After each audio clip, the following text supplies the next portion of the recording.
Hello everyone, Charcoal here, and the channel has finally hit 5,000 subscribers. I can't thank you guys enough for how quickly the channel has grown. But it occurs to me that not all of you know the whole story, specifically how I got into content creation and my journey to where I am today. So I think it's about time I tell it. Today, to celebrate 5,000 subs, I'm going to recount my entire history here on YouTube. Let's go back to over 10 years ago.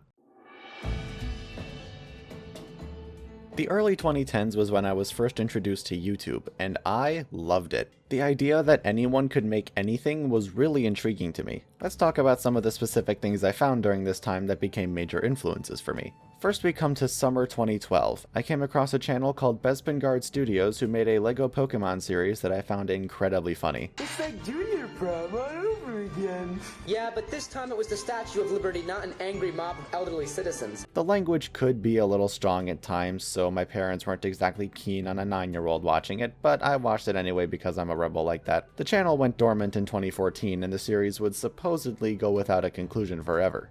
Until 2022. Yep, Bespengard Studios is back and better than ever. No new episodes yet, but wow, they've been doing a lot of teasers and I am hyped. Next is spring 2013. Not really having much to do with YouTube yet, but this was still important. I saw my friend reading a book on the bus to school one day and he showed it to me. It was none other than the first book of Wings of Fire. Once I read it myself, I became obsessed. We'll come back to this later. About a year after that, I found a channel today known as Total Drama Competitors. That was the name of a LEGO series based on the cartoon Total Drama Island. The channel was run by a guy named Drew, and he got through most of season 3 before the series fizzled out. He made a new channel and tried rebooting the series several years later, but that didn't last either. Nowadays, he's active on a very different and wildly more successful channel, the Cobra Kai Kid. And that's all my major inspirations summarized. For years, I used my Legos to imagine my own stories, and on Christmas 2014, I received an iPad mini with iMovie installed on it. And once I made the connection that I could use it to make a lot of the videos I had thought of making for years now, soon all of my wildest dreams at that point were possible. In 2015, I finally got the go-ahead from my parents to make my own YouTube channel, and I called it Crabapple 7. Not even I remember how I came up with that. I started with my own LEGO Pokemon series inspired by Bespengard Studios, and yeah, these episodes are awful in retrospect, but I still had a lot of fun making them. The first episode in particular is currently the most viewed video I've ever produced, and I have no idea why. There were a couple other series this year that I started but never did much with, but they're not really important. 2016 was a bit of an experimental year. I did some Pokemon TCG box openings, Pokemon Sun and Moon trailer analysis videos, some very unprofessional looking gameplay, more LEGO Pokemon, and a LEGO Ninjago series called Quest for Creation that only ever got one episode. By far the most popular thing to come out of 2016 was my set of custom LEGO Mixels. Yeah, remember Mixels? Those were cool. Why did they stop making those? The channel also hit 100 subscribers in December of that year, so that was really cool. 2017 was pretty much more of the same stuff, but in August of that year I started my next major series, Total Drama LEGO, inspired by Total Drama Competitors. This one would eventually get Drew's attention upon his return to YouTube, and we collabed a couple times. I would say these first few years of the channel were probably the best for me personally, because it was just me making what I wanted to make when I wanted to make it. But that would change in 2018. In January of 2018, the channel hit 200 subs and I rebranded with a new logo and channel banner. In April, I celebrated the channel's 3-year anniversary by uploading a video every day for an entire week. And then I proceeded to make the biggest mistake in my history of content creation. I stopped every series except LEGO Pokemon and Total Drama LEGO because those were the only popular ones, and I set myself on an upload schedule of every other Sunday. This did wonders for the growth of my channel, and by the end of the year my sub count had more than doubled, but for me personally this was not a good decision. I was able to keep up with the schedule for a few months, but in the second half of the year things started to drag. I found myself waiting until the last minute to make each video and rushing it out to meet the deadline, and I think it really shows in the rushed pacing and half-baked stories. Making these videos was becoming more of a chore than a hobby. All of this came to a head in December with LEGO Pokemon the movie. This godforsaken project broke me.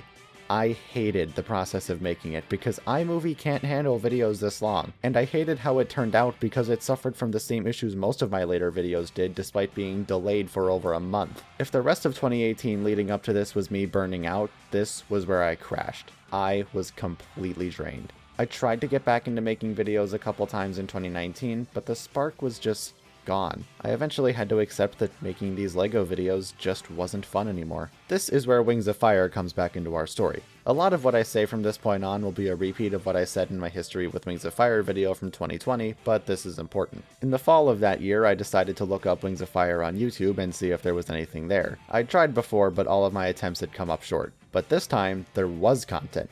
Heaps of it, and I started to realize just how popular this series was. In November, I found a casting call for an audiobook of Winter Turning, and I was told auditions were closed but would open again when the prologue was released, which was supposed to be January 10th, 2020.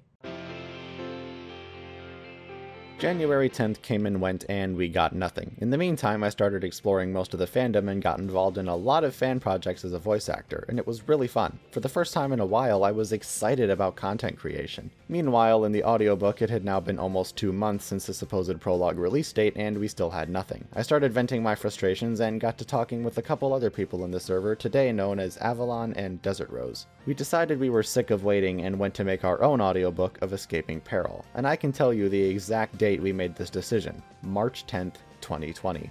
As we all know, only a few days later, suddenly most of the world found themselves stuck inside with more free time than they knew what to do with. It was a horrible time for many people, but for us, the extra free time was probably the reason the audiobook even got off the ground. The Winter Turning one would eventually be cancelled due to personal reasons from the director. Eventually, audiobooks for Talons of Power and The Poison Jungle started up, and we decided to unite the three into one channel, Jade Mountain Library, which is still going strong to this very day. The summer of that year was spent mostly working on JML and the other voice acting roles I had accumulated, but I had ideas, and this urge to make my own Wings of Fire content that just wouldn't leave my head. The problem was that I couldn't slap it onto Crabapple 7, it was just too different from what people had subscribed to that channel for. So I scribbled some character stills and made a new channel, Wings of Charcoal. Thanks to all the Discord servers I was in, I could advertise my stuff and get it out there a lot quicker, and the channel began growing way faster than the last one. But more importantly, I was having fun. I was finally satisfied with what I made again. It was an absolute blast. Speaking of the last channel, I had planned to give both channels equal treatment, but evidently that did not end up being the case. When fall of 2021 came closing in, I knew I had to do something. I'd be moving to college soon and wouldn't be able to make LEGO videos anymore, not that I had gotten back into making them at all. So in September, after a year of no uploads on Crabapple 7, I posted one final video to end the channel for good. I was now fully and officially Wings of Charcoal. In November 2021, I started a new series that you probably know well as A Closer Look. I started with the Sky Wings on November 27th, and my sub count at this point was in the 800-900 range, but this video blew up. I hit 1,000 subs on December 3rd and blew past 2,000 only 3 weeks later. At the time of this recording, A Closer Look at Skywings is the most viewed video on this channel, and A Closer Look in general has consistently been the best performer every time I release a new episode. And now, here we are today, 5,000 subscribers strong. I really don't know what else to say except thank you. Every single one of you. I never expected this all to happen so fast, and I'm just blown away. Time for this week's featured fan art. We've got pieces from Wings of Dawn, Phantom Wolf, Inked Flower Leaf, MXE, and Mitch. Thanks a bunch, guys, and if any of you want to submit your own fan art, you can do so in my Discord server. This has been Wings of Charcoal. Thanks again for 5,000 subs, and I will see you all in the next video.